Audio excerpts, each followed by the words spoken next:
Okay, it's 12th of November. This is our Mur Ligases Open Source Antibiotics meeting. Thank you, Yuhang, for putting together the agenda that's online in issue 117. So I guess there's a bunch of things we can talk about today. We don't have Adrian today. Was there a deck from him or no, I didn't see anything. It was A deck of slides from him for like anything you wanted to share? I didn't see anything, but I think it's the last data that he sent. Well, I was looking at it for this meeting, but maybe he put it on the last one. I think it was that. Yeah, I don't think there's new data. Okay, sorry about that. That's my bad. 3 weeks ago, right? Yeah, so that was okay. Yeah, it was the E. coli results for the OSA compounds. Okay, do you happen to have them for sharing? Otherwise, I can try and dig that up. Let me, Adrian. Because I mean, the first thing I just wanted to get across is the status of Yuhang's grid of compounds. So this is the thing that will lead us to a publication quicker than anything else, I think. If we can essentially tell a story of it trying to improve AZ5595 by making variants of it, including things that should enable the compound to accumulate. And whatever results we got from that and related structures. I mean, that's the sort of big one. But Yuhang's grid of compounds, which he's shared there. Well, if I'm not wrong, yeah, I've got the last results from Adrian. You've got them on the 3rd of October. Okay, let me just show this and then I'll stop sharing. So Yuhang on today's issue has shared, the kind of grid of compounds that we'd want to put into a paper. And these are all done essentially.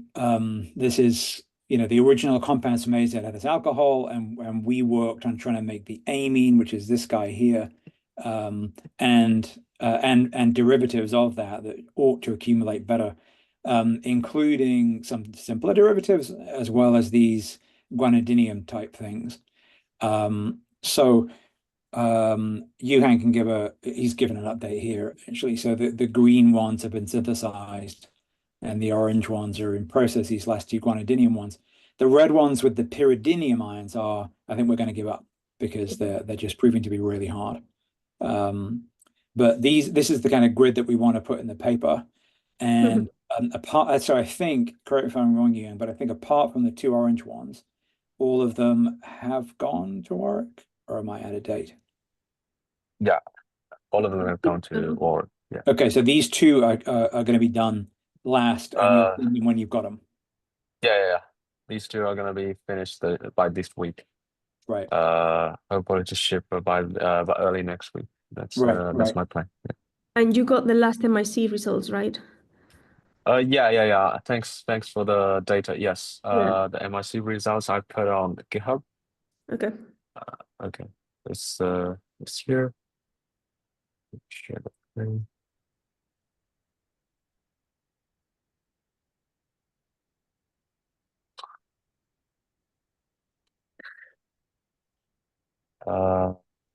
You've got a weird zoom in it, yeah. Okay. Because this is a really broad table. We can go one by one. But it's everything's greater than 64 apart from that 88. From 88, yes. And which one's that? 88 is...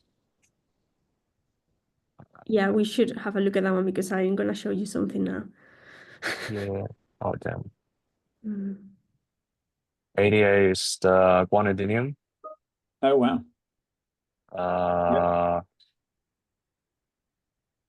This one. Yeah. That's interesting. Okay. So we've got a sniff of activity for that. Were these duplicates or is it a singlet? The MICs, you mean? The MIC, yeah. Is it They did 2 rounds and they were the same. All right. Yeah, It's a tall C mutant, but it's something. it's a Yeah. little something, but yeah, I don't know if should I Okay, show sorry, Laura, you? you said you were going to you wanted to say something about that compound? Yeah, we have been testing compounds against Mycobacterium. If you want, I can show you the MICs. Yeah, sure. Mm. Oh no, it's not letting me share it now. Okay. So we don't have any inhibitory activity against the Mur enzymes in vitro, right? Enzymatic activity for compound 88? For the the- tuberculosis, for Mycobacterium. So just because the MICs were done against E. tolsi E. coli, right? And that compound has given us a sniff of activity. We have, so can you see my screen, my full screen? Yep. So this is the E. coli results for oh no, these were only OSA compounds. Sorry. This is the last results from Adrian. Yeah. So he tested the OSA compounds that we only had tested for Pseudomonas on E. coli. And the Right. results were quite similar Right. for both enzymes, for Mur C, D, E, and he also did F for some of them. Right. So, but I don't think we have tried the W compounds, but I can check with Adrian. Yeah. Okay. Right. Because essentially, you know, the MSCs are very useful. We need to make sure for the paper that we've just got all the in vitro, you know, enzymatic activities, and particularly for 88, of course, that's going to be a crucial one to get. Yeah, exactly. So we basically decided to test all these WYH compounds from Yuhang and 2 batches of the compounds 25 and 22 to compare. We also included some of the compounds that we were testing for the enable because we had compounds left. For 53, we ran out of compound, so we couldn't do many repeats of that one. But the rest, these are the results. So the blue is when we got an MIC. And the best results are with WY888. This is Mycobacterium S. mechmatis. We've done 3 different replicas on MICs. The second one was done with older stock, like a few days old stock. But then Colette redid the experiment with a fresh stock, and we went back to 16 microns per ml. So they're going to be doing fresh stocks all the time. Then they also tested some MBCs, and it's showing that this is a bactericidal compound. And they only saw a few compounds at a few colonies at 16 microns per ml, which is quite good. Then we also tested for BCG strain of Mycobacterium. This one is more physiologically relevant for TB. This one, again, 88 is the best one. We are doing a third repeat and also MBC experiments, but this one takes a long time to grow. So we're going to have the MIC results on Friday, but we need to wait a week until we see the BCG results. Right. MBC results, sorry. And then we also tried smegmatis with NAMH knockout strain, and we got the same results, really. Okay. So it looks... Is it possible that the compound is just toxic? Toxic to, well, could Just be. lethal, right? Although on the other results that we got, we don't see potency against some of the bacteria, right? We only see the E. coli tolsi. Sure. So yeah. Is it something that could be looked at for the Yes, toxic? we can do toxicity. Yeah, I can ask them. Because that's an interesting result. Yeah, we can definitely test that. They might have already cell lines Hep G2 already running, Yeah. so it might be quite easy to get that. Right. And yeah, I mean, okay, so if we could just check, because it's one of the compounds that we want to look at, so Yep. we would just need the enzymatic activity to try and check if we're on target. Yes, we are gonna also check the activity. Once Adrian is back, I'll talk to him and see if we can start doing the TB Mur Ligases against 88 as well. Right. Yeah. Great. What else? We will have more options in Mycobacterium in the future, and in January we hope we can get access for Cat3 as well, including a model with a macrophage. But yeah, so Okay. hopefully in the future we'll be able to test more relevant things as well. Great. What else? I've got new crystals. Yep. For Pseudomonas mercy full length, in the presence of compound 7588. And I just set up some plates for 9 because the robot didn't prepare the plates properly. So I just redone it. The crystals grew really fast. So I'm hoping I can get some crystals because I'm sending crystals to Diamond on Tuesday. So hopefully we'll have the results soon. So these, when you say crystals in the presence of 75, 88, and 9, the implication is 78, 25, and 9, yeah. With Pseudomonas mercy full length. but the implication, so these were crystals which you soak the compounds into. These are co-crystals. Co-crystals. Yeah, co-crystals. Hopefully, okay. Huh. Hopefully. Great. Yeah. Sorry, you said something 88 and 9. Sorry, what was it again? Sorry. 78, 25, and 9. 78, 25, and 9. These were the best ones on the KI data. Oh, right. The inhibition data. Now, if these ones work out, then I was planning to set the rest of the compounds and see what we can get. But yeah, let's see what the results are. Because if they're still apoproteins, then, that's it. Yeah. Yep. Because it would be interesting to have 88 as well.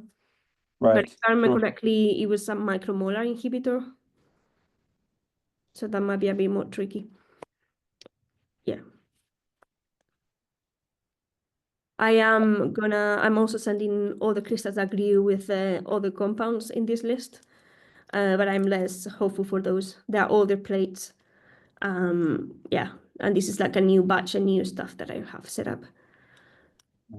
Right. All right. Well, that's great. That's great that you've got crystals that are going to diamond. That's fantastic.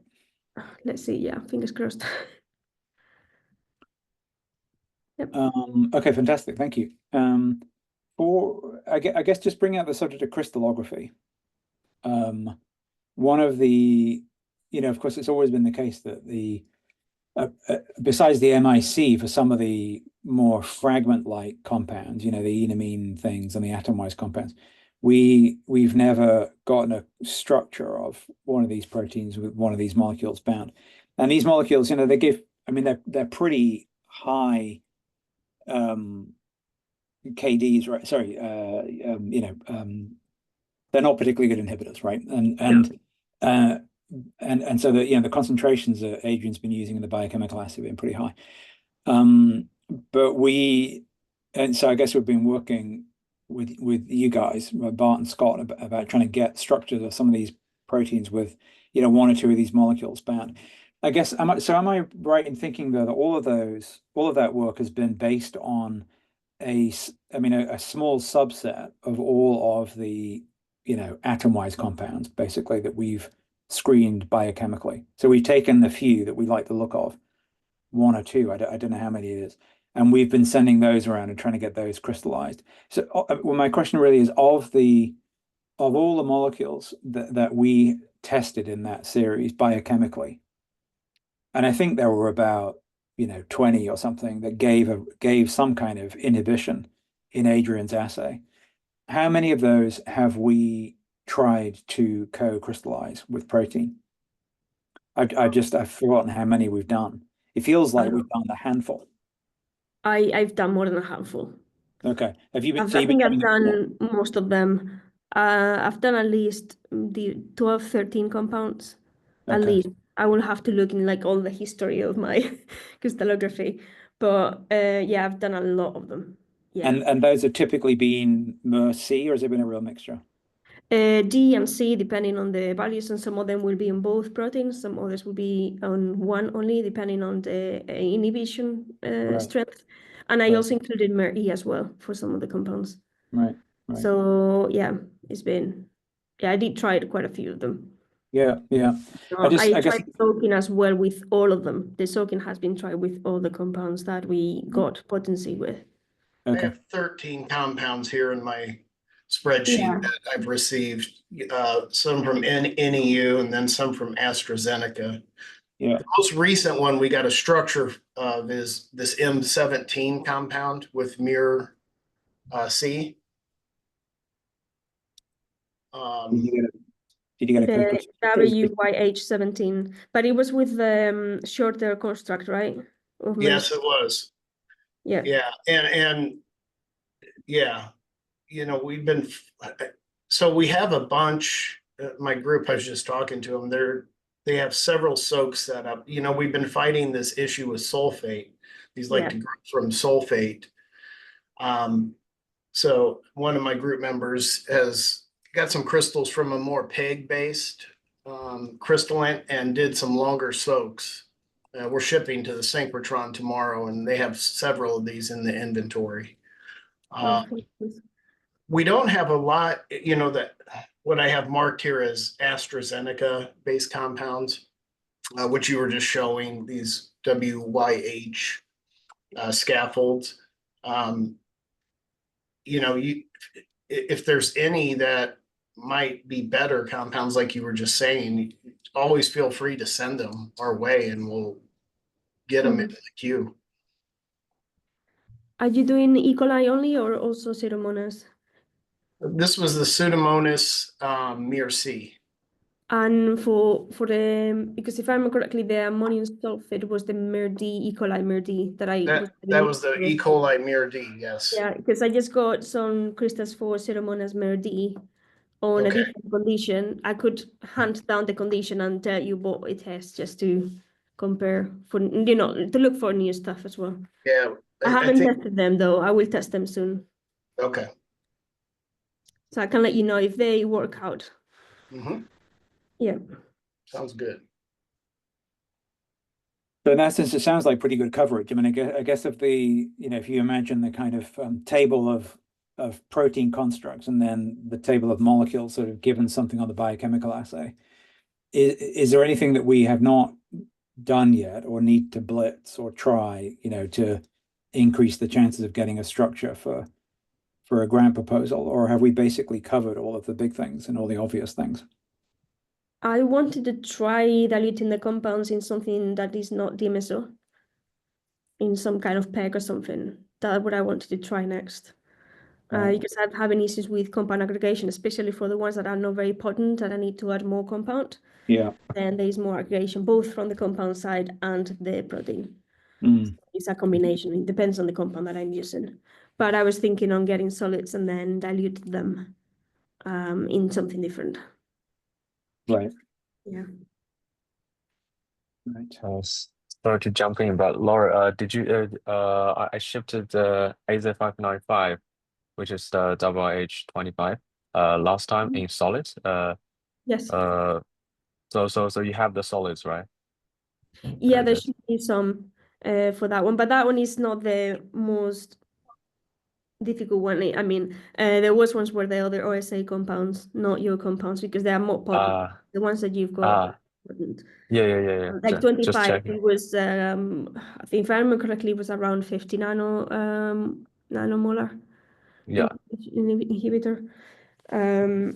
Yeah, that was for 25. So that's not a huge worry for me in terms of this. At least for this last experiment, I got some crystals. So let's see how they look like. If I don't get anything bound, then I will be dissolving them in something different.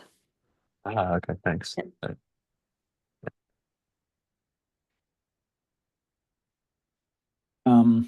All right, so there is no need for sending more of the compounds that we've tried, versus different protein constructs, as part of the Warwick team or in Scott's lab. There's nothing missing, right, in terms of what we're doing, just because been trialing this for a while now, and I just want to make sure that we haven't forgotten anything in terms of this protein plus these compounds that showed promise, and we haven't looked at them yet. But if you think that we're covering everything, then that's fine.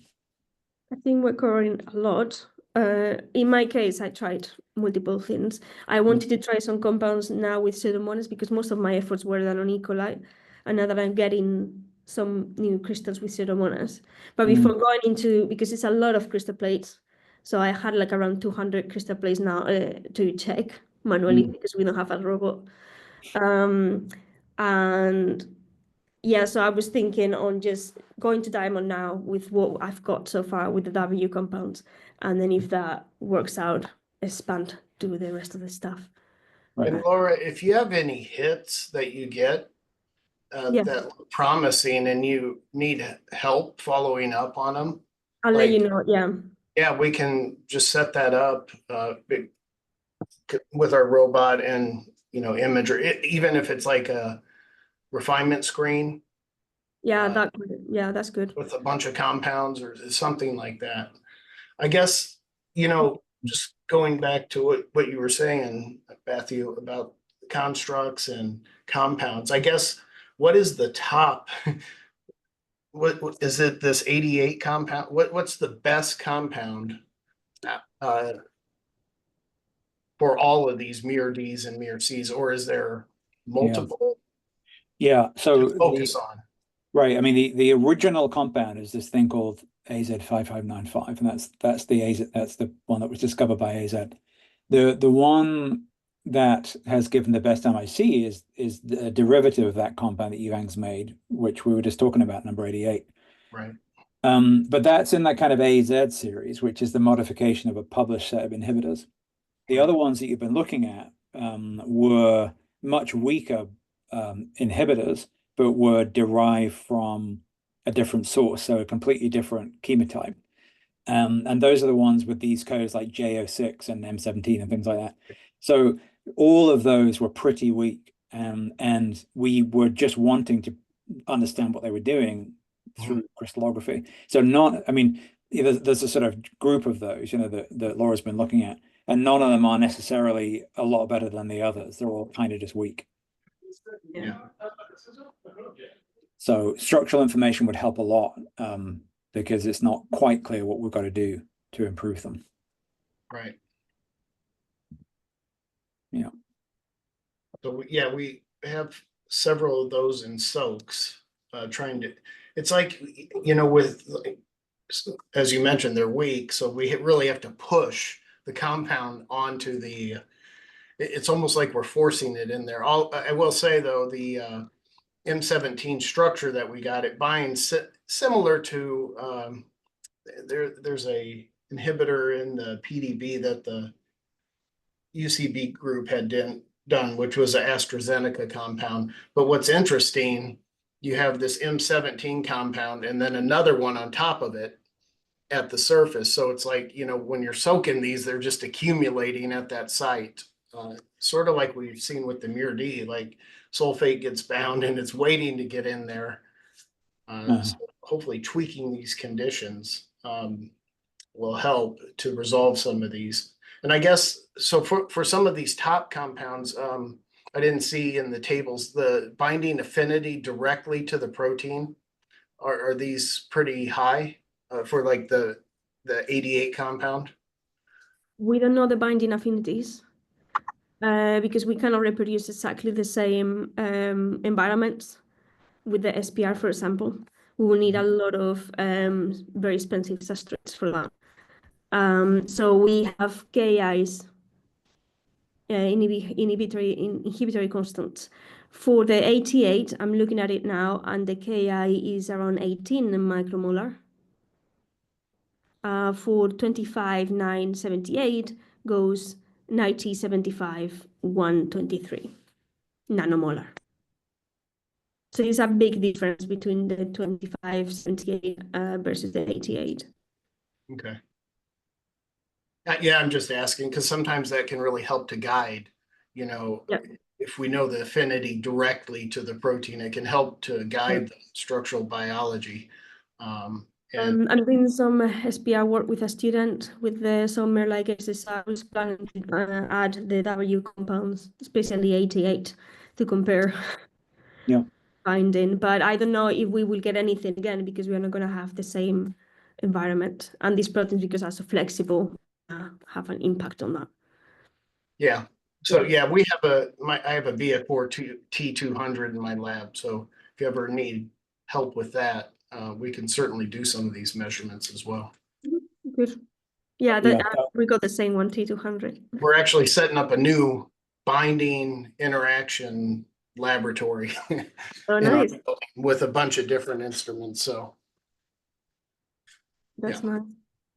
Yeah, I'll let you know if we see anything interesting. Maybe, yeah, you know, because you could set up with more proteins. I will probably look at one or two, and then I can send you the protocols. yeah, great. That'd be awesome. Mm-hmm. I don't know if I mentioned this before, but the Structural Genomics Consortium that I'm affiliated with have been spending a lot of time on two hit finding methods. One of them being affinity selection mass spec, where protein is incubated with mixtures of 1,000 compounds at a time, and these are compounds that you buy from enamine libraries, so they're simple, commercially available things. And and you do a separation step to get protein with molecule bound, and then you dissociate that, and you get a essentially a supernatant, and you put that in a mass spec, and you see what compounds have been enriched versus the baseline, and it's been working really well for against a number of different proteins, and they're running it pretty fast now. It's about essentially like a protein a week, but they do a panel of 8 proteins together, so you can see selective enrichment versus essentially 7 protein controls, 7 unrelated proteins. And it's been working pretty well. And it just occurs to me that we could try it on the Murs, because you could, imagine if you just picked Pseudomonas, CDE, and you ran them in parallel. You might find binders, and these are micromolar binders, right? So they need a lot of optimization, but it's a starting point. But you might also find molecules that bind all 3. Of course, there's a chance of that. The library size is about 15,000 molecules, but it's quite diverse, and it's quite easy to pursue the hits because the hits are commercially available, and so there's always a cloud of analogs around the hits that are also commercially available. So you can sort of quickly do a bit of SAR by catalog.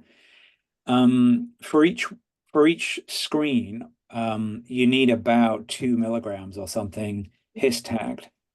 Is it worth thinking about trying to make a sample of sort of 3 of the MERS from the same bacterium his tag that we could maybe enter into that pipeline? Is that feasible? If it is feasible, I could ask whether we could get the proteins inserted into the pipeline. Haven't we already done that? Isn't it? Do we not have a couple milligrams of 3 of the proteins? I think I might have already 2 milligrams. Are they tagged, his tagged? Yeah. Yep. Wow. Okay, that's easy. All right. Let me ask if we could do that, because at the moment it's sort of one mass spec, and it's a couple of people running it, and so you may have to wait a little bit, but it's something we could certainly think about doing as a new screen. And it has been performing pretty well. So I'll ask in that case. So leave that with me, and I'll check if we can do it. Do we have any cost implications for that, Matt? Say that again. Sorry. Cost implications. Oh, this would be free. It's like friends and family beta testing phase at the moment. So we can give them loads of protein then. Yeah. Okay. Yeah. So it's almost like fragment screening in a way, but it sounds like they're larger molecules, and you'll identify a variety of scaffolds that can serve as the basis. Yeah, that's right. So yeah, that's right. So we've been running campaigns against a bunch of viral targets last couple of years, and have been going for commercial libraries and stuff, and really haven't got terribly far. But this library is quite diverse, and it's handy that everything's commercially available. Yeah. You can rapidly follow up. And that it does mixtures is pretty nice. So the hardware is very simple. It's not, you don't need a robot, you know. Yeah. So yeah, it's working quite nicely. So yeah, I mean the challenge is just the protein. That's all, making the protein. But if you've got a sample of it that's pure and it's well characterized, so they ask for a couple of quality control things like, what happens when you do a couple of freeze thaw cycles? Have you got a mass spec that shows it's the right protein? You know, have you got a single peak on the gel filtration, whatever it is? So a few simple QC things, but then they can go in.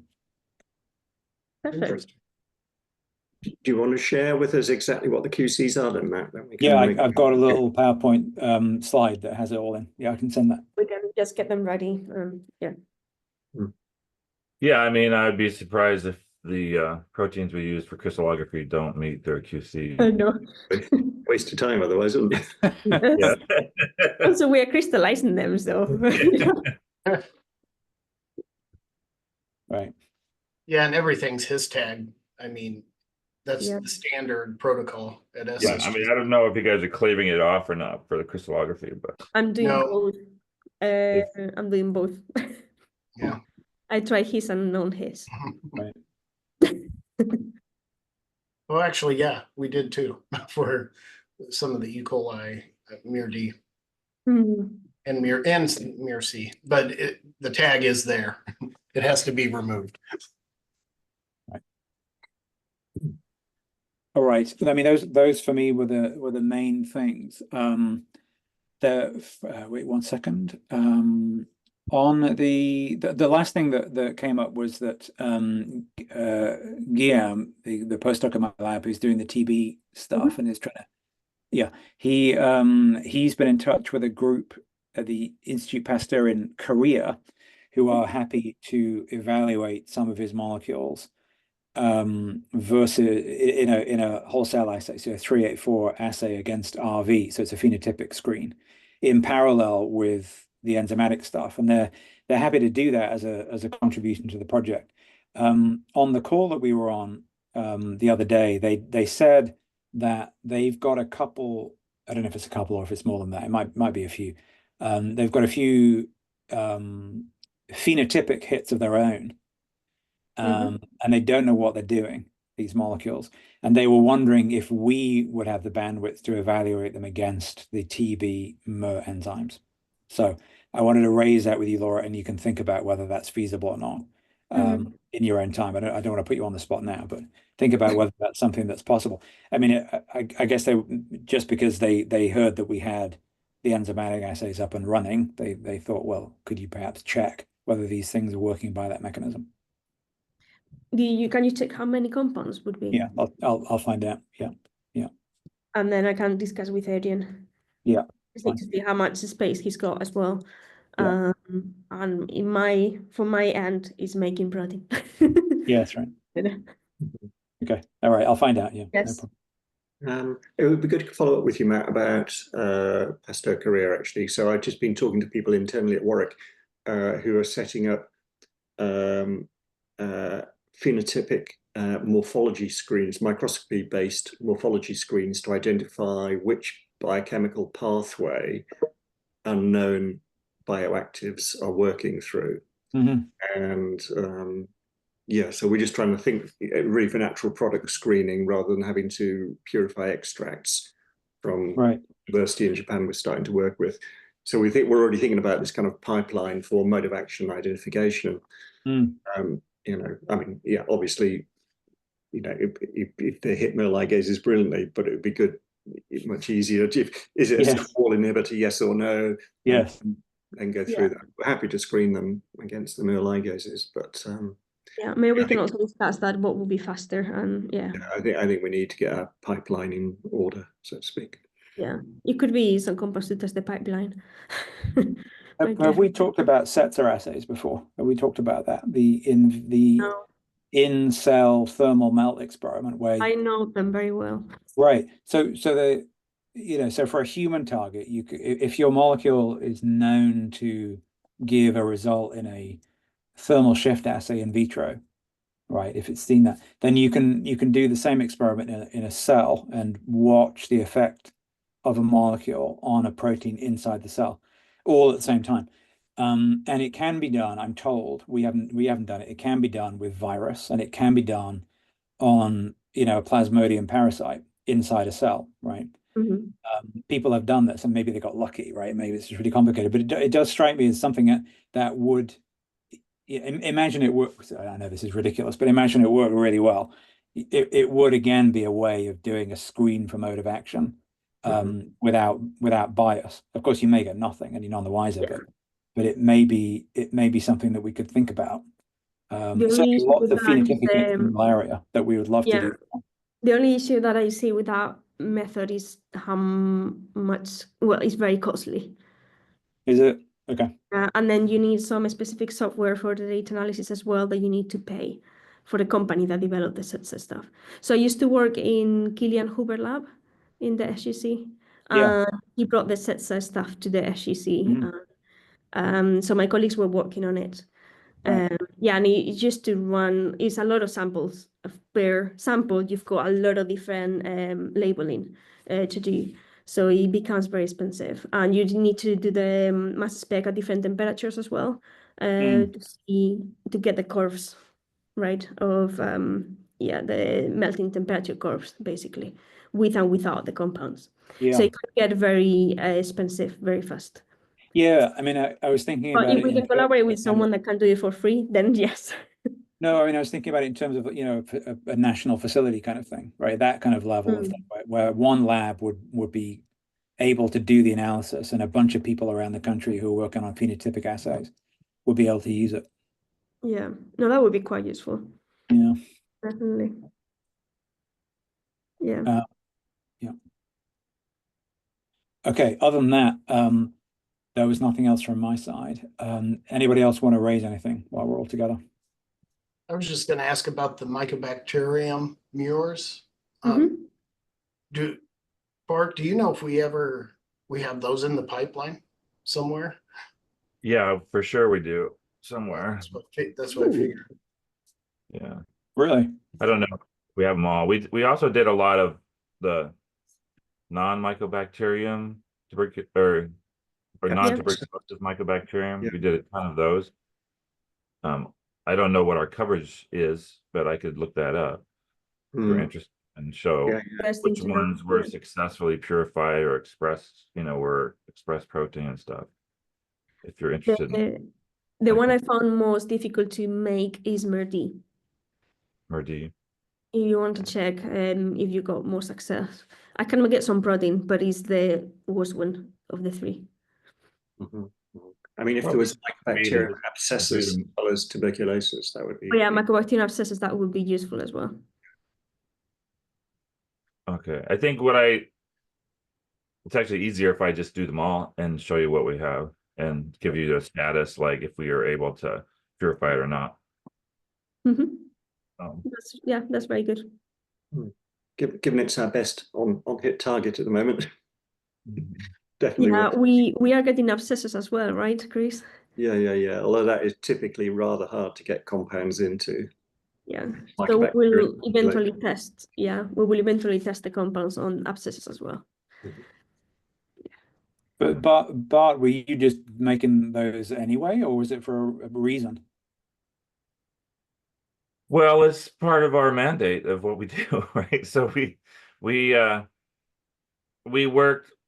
One of the things that we did quite a while ago now was we took all the tuberculosis targets that people were interested in and had failed in the Mycobacterium, Jim Saccatini's effort to get targets, and we selected them in about 6 species of the non-tuberculosis Mycobacterium, Smegmatis, abscessus,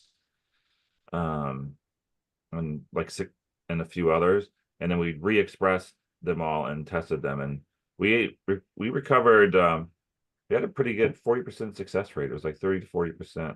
The target doesn't work in MTB. It's going to work in one of the non-MTB strains, and so we were not working specifically on these targets, but for sure these targets are in the are known drug targets in different species, so we select them all.